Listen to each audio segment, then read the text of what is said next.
Mi nombre es Almeda del Valle Mayorana, soy estudiante del primer año de Derecho en la Universidad Nacional Experimental Ezequiel Zamora, del núcleo Guadualito Estado Apure.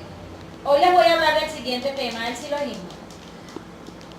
El silogismo es un método mediante el cual se realiza un razonamiento deductivo. A continuación les voy a explicar los elementos que se llevan para que se dé un silogismo. Ejemplo, el término mayor y el término menor y el término medio. El término mayor es el concepto de mayor extensión que viene siendo el predicado de la conclusión y es representado con la letra P.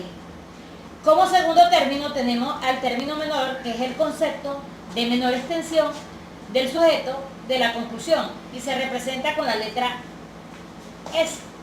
Y como tercer término tenemos el término medio. Este término medio no se clasifica ni entra en la conclusión. Aquí les diré un ejemplo de un silogismo. El silogismo tiene como ejemplo: ningún mentiroso es amigo, todo hombre es mentiroso. Sería la premisa mayor con la premisa menor. Y la conclusión sería: ningún hombre es amigo. Como primera estructura tenemos la premisa mayor, que es el juicio que va al principio. Como segunda estructura menor, que es el juicio que va en el medio. Es el cual queremos saber si es cierto o no. Y como última estructura tenemos la conclusión, que es el juicio que se deriva e infiere de las premisas. Seguidamente paso a hablarles de las reglas del silogismo. En el silogismo tenemos 8 reglas fundamentales, que son las siguientes. Como la primera regla, decimos que el silogismo debe contar de 3 términos, que son predicado, sujeto y término medio. Como segunda regla tenemos que el término medio no pasa a la conclusión. Como tercera regla tenemos que el término medio que debe ser al menos universal.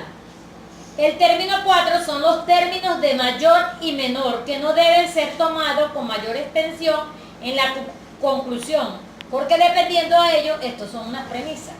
El quinto término, de 2 premisas afirmativas, no debe inferir una premisa negativa, porque entonces no se daría un silogismo. La regla número 6 nos dice que de 2 premisas negativas no puede existir una conclusión. El término 7 es la conclusión, la parte más débil de las premisas. El término número 8, si una premisa es negativa, tenemos que la premisa es negativa. Si una premisa es particular, tendremos que una premisa es particular. Dependiendo a esto, se vio en este caso y en estos ejemplos, ya dado a la conclusión, que vemos como anteriormente en el ejemplo que di, existían más mentirosos que hombres.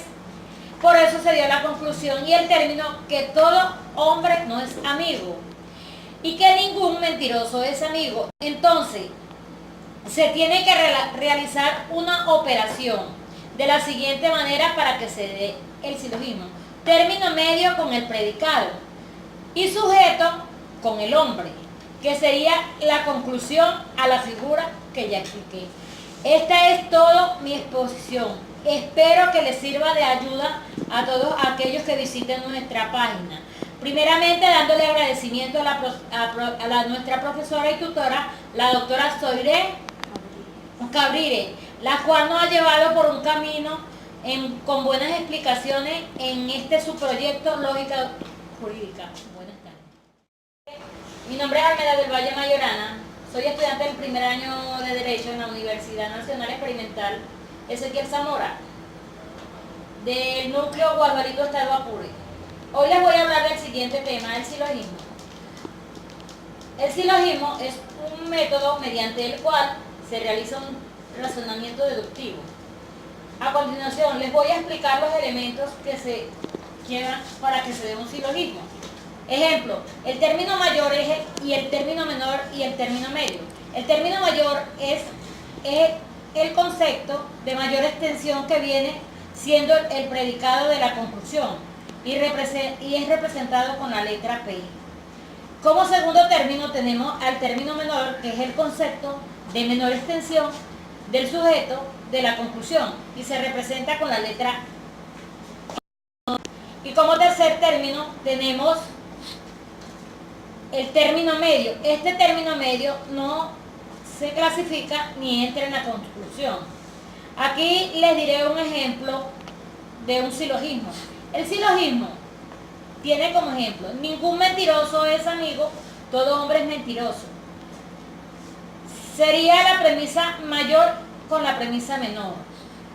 Y la conclusión sería: ningún hombre es amigo. Como primera estructura tenemos la premisa mayor, que es el juicio que va al principio. Como segunda estructura menor, que es el juicio que va en el medio. Es el cual queremos saber si es cierto o no. Y como última estructura tenemos la conclusión, que es el juicio que se deriva e infiere de las premisas. Seguidamente paso a hablarles de las reglas del silogismo. En el silogismo tenemos 8 reglas fundamentales, que son las siguientes. Como la primera regla, decimos que el silogismo debe contar de 3 términos, que son predicado, sujeto y término medio. Como segunda regla tenemos que el término medio no pasa a la conclusión. Como tercera regla tenemos que el término medio que debe ser al menos universal. El término 4 son los términos de mayor y menor, que no deben ser tomados con mayor extensión en la conclusión, porque dependiendo de ello, estos son unas premisas. El quinto término, de 2 premisas afirmativas, no debe inferir una premisa negativa, porque entonces no se daría un silogismo. La regla número 6 nos dice que de 2 premisas negativas no puede existir una conclusión. El término 7 es la conclusión, la parte más débil de las premisas. El término número 8, si una premisa es negativa, tenemos que la premisa es negativa. Si una premisa es particular, tendremos que una premisa es particular. Dependiendo a esto, se vio en este caso y en estos ejemplos, ya dado a la conclusión, que vemos como anteriormente en el ejemplo que di, existían más mentirosos que hombres. Por eso se dio la conclusión y el término que todo hombre no es amigo y que ningún mentiroso es amigo. Entonces, se tiene que realizar una operación de la siguiente manera para que se dé el silogismo: término medio con el predicado y sujeto con el hombre, que sería la conclusión a la figura que ya expliqué. Esta es toda mi exposición. Espero que les sirva de ayuda a todos aquellos que visiten nuestra página. Primeramente, dándole agradecimiento a nuestra profesora y tutora, Soiré Cabrire, la cual nos ha llevado por un camino con buenas explicaciones en este su proyecto Lógica Jurídica.